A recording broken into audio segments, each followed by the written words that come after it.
Akses masuk jalan proyek geotermal. Berapa lama Pak menolak proyek ini Pak? Sudah 5 tahun lebih, 5 tahun lebih. Sudah coba mengadu ini pada pemerintah kabupaten maupun provinsi Pak? Sampai pusat pun kita sudah pernah. Apa tanggapan mereka Pak? Tanggapannya sama. Apa Tidak itu ada Pak? pemerintah yang berpihak kepada rakyat. Putih kayak susu coklat. Kapal penambang pasir laut.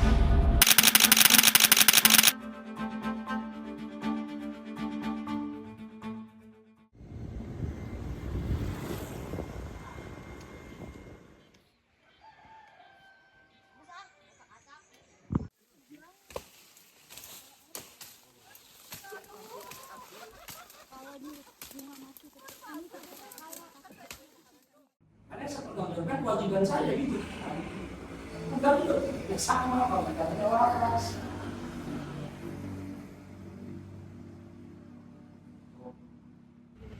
Geotermal itu kan sebenarnya satu bentuk ekonomi baru yang akan dilakukan di Pada Rincang untuk katanya untuk kesejahteraan dan menjadikan kontribusi. Tapi kan kami punya ekonomi abadi raya semacam mempertahankan juga. Karena menurut kami geotermal itu bukan merupakan ekonomi abadi rakyat. Pertanian yang ada sekarang ini merupakan ekonomi abadi rakyat. Dan kami merasa kesejahteraan kami sudah cukup dari pertanian tanpa adanya industri. Karena parameter kesejahteraan antara mereka dan kami kan berbeda. Nggak kayak dulu mah 2 tonnya dapatnya. Iya, sekarang paling 1 ton 2 kintal gitu. Karena itu banyak pasir-pasir yang begini dalam sawah itu. Iya, yang dari atas itu. Jadi galang pada jebol. Terus dibangun irigasinya. Adek ke sana deh, mengunjung ke sana ke sawah, dia sama bapak nanti ya. Ya sekarang. Kalau airnya di pohon itu masuknya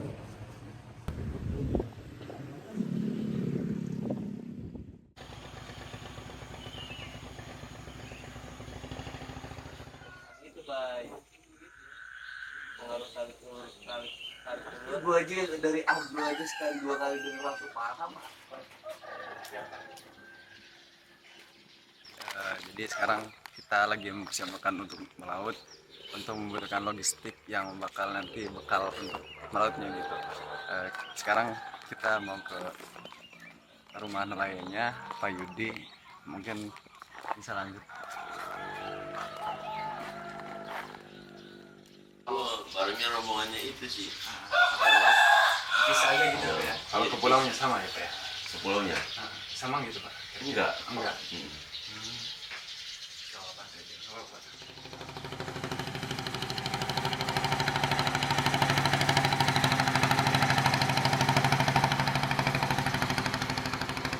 Kalau kita hari ini mau berangkat nyari apa?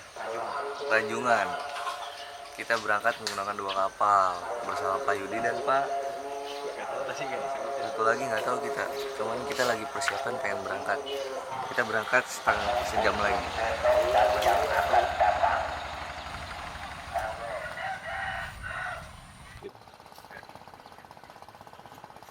Sekarang udah jam 7 pas dan akhirnya kita berangkat ke tengah laut untuk mencari rajungan bersama Pak Yudi. Beneran geret apa sih? Hah? Ada? Itu yang bisa dapat Pak. Sini Pak, ada. Itu kayak ini.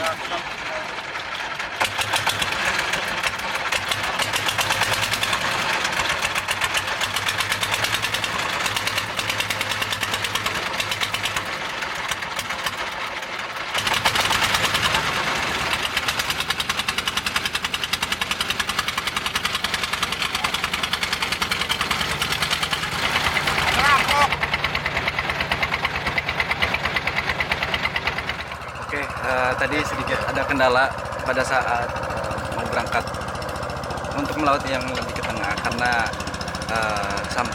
kapalnya tersangkut sampah, itu berdampak dari sedimentasi tadi. Itu sangat berdampak sama nelayan-nelayan seperti ini karena akan tentunya menghambat aktivitas nelayan. Udah ini Pak berarti. Udah. Ngopi dulu, nyarap. Iya, udah Pak. Kembali lagi, kita di jam 8 pas akhirnya mencapai tempat di mana para nelayan menaruh bubunya dan menanam bubunya di laut. Cuman di sini melihat hasil penangkapan memang alhamdulillah kita baru melihat satu yang berhasil tertangkap. Cuman para nelayan sedang memasang umpan untuk menanam bubuk kembali. Mari kita ikuti kegiatannya. Blok bisi keturun blok. Pengerukan Paling ngaruh itu besar itu ngaruhnya itu. yang penyedotan pasir apa ya? Iya, sekarang udah di stop. Tapi itu ada indikasi untuk mulai lagi nggak Pak? Enggak lah, enggak. Enggak kan? Kan ada korban itu sampai ibaratnya kalau kita kalau misalkan diemin anak kecil kita nanti kalau misalkan yang pergi ke laut kan nggak kebagian gitu si lautnya habis soalnya kan disedotin Mantan. begitu. Yang terdampak nelayan ikan juga apa dua-duanya Pak? Semua. Ya, bisa dilihat dari hasil tangkapan tadi yang nelayan hasilkan itu sangat sedikit dikarenakan banyaknya faktor yang bisa menjadi tangkapan itu sangat kurang teman-teman.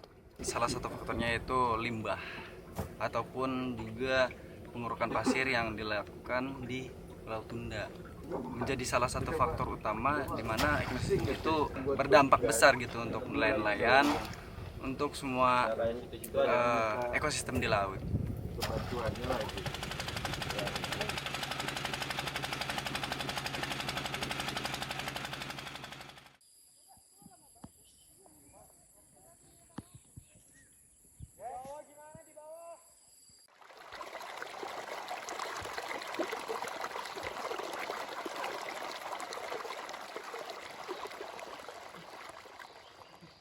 Menurut Bapak sendiri gimana pandangannya tentang geotermal?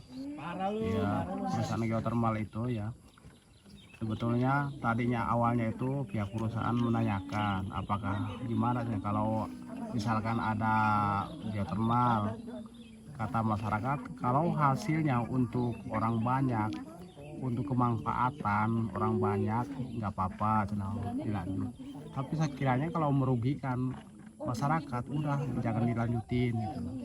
Soalnya yang ditakutkan masyarakat itu dampaknya gimana kalau keluarnya racun, kan yang bahaya itu masyarakat, warga. Jadi memaksakan tuh pihak perusahaan itu banyak pohon-pohon yang ditebang punya warga, dikasih duit itu dikasih cuma sedikit, nggak seimbang lah. Jadi inti nama masyarakat itu banyak yang mengeluh kehilangan tanamannya di lokasi daerah sini. Sedangkan kan waktu nanam sampai hasil itu berapa puluh tahun ngurusinnya gitu, masyarakat warga itu masyarakat. Setelah mau hasil gitu ada penebangan kayak gini. Jadi merasa kehilangan tanamannya.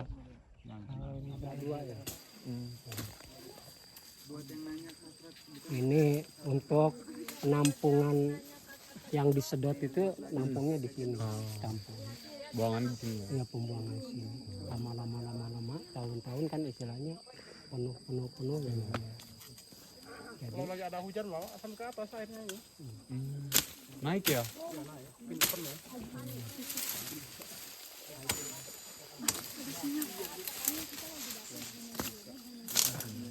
Bisa kawan-kawan lihat di belakang saya ada kubangan. Ini merupakan penampungan air dari PLTPB yang di atas, yang awalnya ini adalah perkebunan warga mulai dari kebun durian, melinjo dan lain sebagainya yang dibabat habis oleh pihak perusahaan.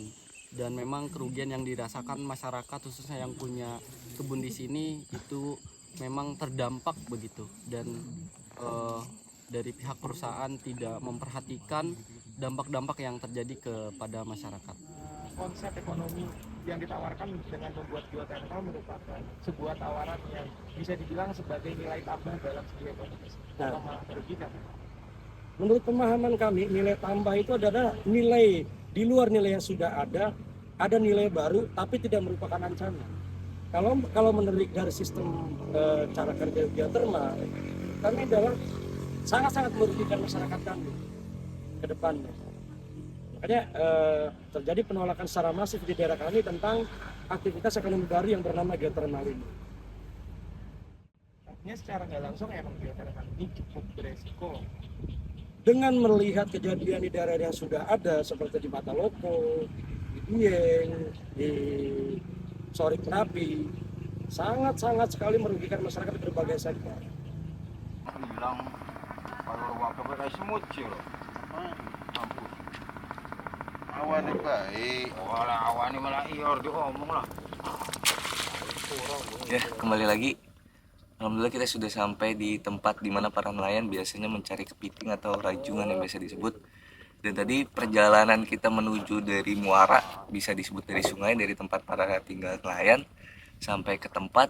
Sepanjang perjalanan kita dapat melihat di mana sedimentasi dari pasir yang tidak pernah diperhatikan oleh pemerintah. Bahkan ada di beberapa tempat masih banyak kapal-kapal yang karam dan rusak yang dibiarkan begitu saja oleh para nelayan karena tidak ada bantuannya dari pemerintah untuk membersihkan atau menghilangkan kapal-kapal karam tersebut. Kemudian juga kita dapat melihat di sepanjang jalan banyak sampah-sampah mungkin yang masih berserakan sehingga merusak alam. Maka dari itu kita dapat menjaganya bersama-sama untuk kelestarian alam baik dari kita sendiri dan pemerhatian dari pemerintah. Gula yang di situ. Itu kan panas itu airnya kan jelek. Jadi si terumbu karang itu mati kan. Mati. Itu pulau itu di situ. Sekarang udah pulaunya udah enggak ini lah. Karangnya udah mati. Oh itu ngaruh ke rajungan ya Pak ya? Ngaruh. Panas kan airnya jelek. Dari limbahnya. Dulu untuk tahun 2000 kali ya. Kita tuh buang bubu sampai ke sana, pinggir sana. Yang ada Kapal. betung itu tuh. Iya. Sampai situ. Sekarang nggak ada sekarang juga. Sekarang. Ya ekor. 4 ekor. 4 ekor.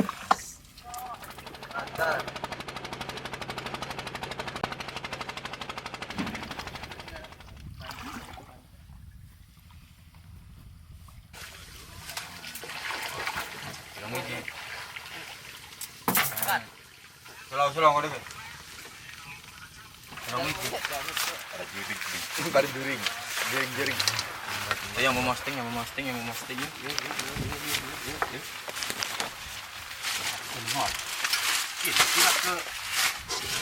Sendok pisan kiri. Kembali lagi setelah kita melakukan istirahat di sebuah pulau sembari menunggu hasil tangkapan yang sudah ditanam tadi pagi, maka sekarang kita kembali lagi ke lautan untuk mengambil bubu yang telah ditanam tadi pagi dan melihat hasil tangkapan di sore hari sebelum kita pulang menuju daratan atau rumah nelayan. Apa salah tas saya? Salah tuh. Celana isi nih remaja. Cobain satu.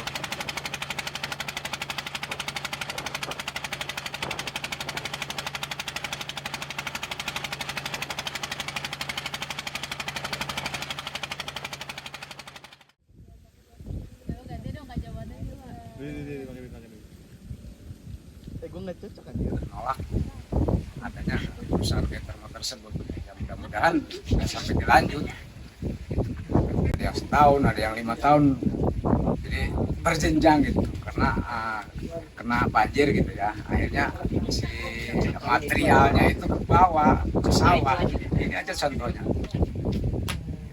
Jadi sawahnya nggak jadi sawah sekarang, jadi kebun. Bukan sawah bukan. Jadi tanamin padi nggak bisa karena banyak batu.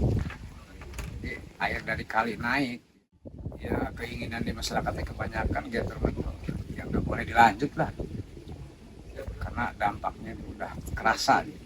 Kerasa. Jadi mulai sekarang kan udah mulai tumbuh lagi pohon-pohonan gitu. Mudah-mudahan nggak dilanjut lagi, karena kalau dilanjut lagi otomatis ditebangin lagi gitu kan pohon yang baru tumbuh juga. Jadi harapan masyarakat itu semua juga pengennya itu nggak dilanjut geothermal itu. Ya kekhawatiran juga masyarakat, karena apa ya, di situ kan di atas geothermal. Jadi kekhawatiran masyarakat itu sangat ketakutan gitu adanya perusahaan geothermal yang di atas itu. Dan ya dampaknya banyak juga ke lahan pertanian. Sekarang aja udah air itu udah nggak ada, Pak. Semenjak adanya itu air itu udah ngurang. Sedangkan lahan pertanian kan yang dibutuhkan air. Makanya perubahannya itu drastis lah semenjak ada pembangunan jalan geothermal gitu. Baik, sekarang kita sudah di tempat titik di mana pengeboran salah satu dari proyek geotermal tersebut. Jadi inilah contoh salah satunya, dan di sini ada 2 titik pengeboran di mana pengeboran ini nanti bakalan dipasang alat pengeboran yang airnya akan terus dialirkan ke salah satu titik kubangan yang ada di tempat tadi gitu. Mungkin dampak terbesarnya nanti dari masyarakat setempat, yaitu banyaknya terkurasnya air dari bumi tersebut gitu, dari bumi yang ada di sini, sehingga airnya akan begitu banyak tersedot oleh pengeboran tersebut yang akan mungkin bisa kita bilang terbuang sia-sia lah gitu, yang akan berdampak banyak kepada para petani yang ada di sini. Nanti kalau dilanjut pengeboran, semua mata air yang dipakai masyarakat kering, mau gimana itu masyarakat? Jangan dilanjut gitu. Jangan. Soalnya kekhawatiran loh, gitu dampak-dampaknya. Walaupun desa Wangun yang sekitar terlihat diam, cuma aslinya mereka menolak. Iya, menolak. Sebaiknya pembangunan geothermal di Parengceng itu dihentikan. Karena apa? Tidak semua potensi itu bisa dieksploitasi. Perlu perencanaan dan analisa yang cukup. Kalau pemerintah yang bisa terkait masyarakat kami di Pedarincang, tolong berikan kami intensifikasi pertanian yang lebih dengan dukungan dari berbagai kebijakan pemerintah yang berpihak kepada petani. Dan itu saya jamin akan meningkatkan kesejahteraan petani.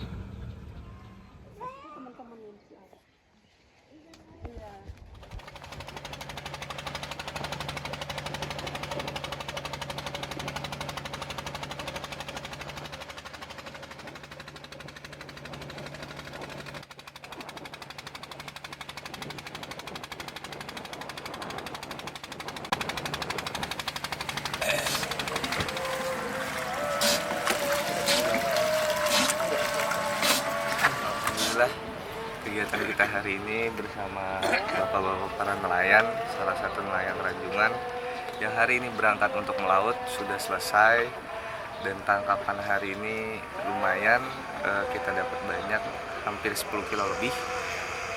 Semoga kedepannya tangkapan bapak-bapak para nelayan di sini terus melimpah dan alam terus lestari.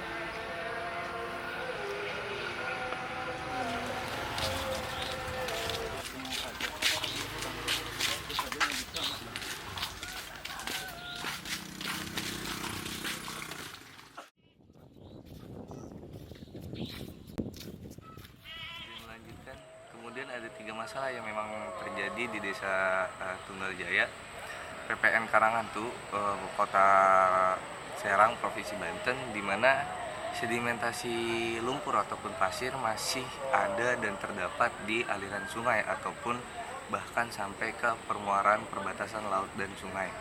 Terus masih banyak perjalanan ketika di tengah jalan kita melihat sampah-sampah mandi darat ataupun yang di laut, hingga dapat membuat tersendatnya atau terhambatnya kapal untuk bergerak. Tadi teman-teman yang bertugas sempat terhenti kapalnya dikarenakan baling-baling kapal terkena sampah yang ada di laut. Belum lagi pengeboran pasir atau penyedotan pasir yang dilakukan oleh pemerintah ataupun dilakukan oleh pihak-pihak swasta untuk membangun reklamasi-reklamasi yang berada di Jakarta. Itu membuat ekosistem laut itu menjadi rusak dan penangkapan para nelayan menjadi kurang, dan bahkan bisa berefek ke depannya, yaitu tidak adanya lagi penangkapan dan ekosistem laut yang berada di PPN Karangantu ini. Diharapkan untuk pemerintah atau masyarakat lebih memperhatikan lingkungannya kembali, sehingga alam tetap lestari, alam tetap indah, bak surga yang seperti kita dapat nikmati dan dapat lihat bersama. Lalu ekosistem laut terjaga dan kehidupan masyarakat nelayan di PPN Karangantu, Kota Serang, Provinsi Banten itu dapat terus berlanjut sehingga dapat membuat mereka sejahtera. Hari ini masyarakat Desa Padarincang terancam dengan adanya eksploitasi dari sumber daya alam, khususnya Gunung Prakasak yang memiliki potensi ataupun memiliki energi panas bumi. Energi panas bumi merupakan energi yang digunakan untuk pembangkit listrik yang kemudian di Desa Padarincang, khususnya di Gunung Prakasak, itu akan dilakukan pembangunan tenaga panas bumi itu mulai dari tahun 2012, dan kemudian pada tahun 2017 masyarakat menolak adanya pembangkit listrik tenaga bumi. Dirasa banyak sekali sumber daya alam yang ada di Desa Padarincang akan terancam, mulai dari sumber daya air, lahan, sumber daya manusia, atau dampak sosial yang akan terjadi pada masyarakat hari ini. Beberapa dampak yang sudah dirasakan oleh masyarakat Padarincang yaitu terkikisnya atau hilangnya lapangan kerja dari petani, yang hari ini ada sekitar 20 orang petani yang terasa dampak negatif akibat adanya pembangunan PLTPB ini. Di antaranya ada 20 orang yang hari ini perkebunan mereka yang ada di sekitar PLTPB itu tergusur. Misalnya dari perkebunan durian yang mereka menggantungkan hidupnya dari penghasilan tersebut. Tapi hari ini kebun durian mereka terampas akibat adanya pembangunan PLTPB. Mulai dari pembangunan jalan yang itu sudah terasakan akibatnya. Apalagi ketika PLTPB ini sudah terbangun dan terrealisasikan, banyak sekali dampak negatif yang akan terjadi terhadap masyarakat di Desa Padarincang. Karena beberapa masyarakat yang hari ini menolak, mereka sudah melihat potensi atau dampak negatif yang akan terjadi. Misalnya di Flores yang hari ini dampaknya sangat begitu besar, dampak negatifnya. Mulai dari kesehatan, kehilangan lapangan kerja, petani, dan masih banyak dampak-dampak yang akan terjadi ketika PLTPB ini terrealisasi. Hari ini masyarakat Padarincang dari tahun 2017 sampai detik ini mereka masih menolak untuk dibangunnya PLTPB ini. Hari ini KBM Fakultas Pertanian Untirta ikut turun aksi untuk menyuarakan keresahan masyarakat Desa Padarincang akibat adanya pembangunan PLTPB ini. Karena banyak sekali dampak yang akan terjadi. Kita KBM Fakultas Pertanian Untirta ikut berkontribusi untuk bagaimana menyuarakan aspirasi-aspirasi masyarakat agar terdengar oleh pihak pemerintah ataupun yang mempunyai kepentingan, yang mempunyai hak atas kebijakan yang ada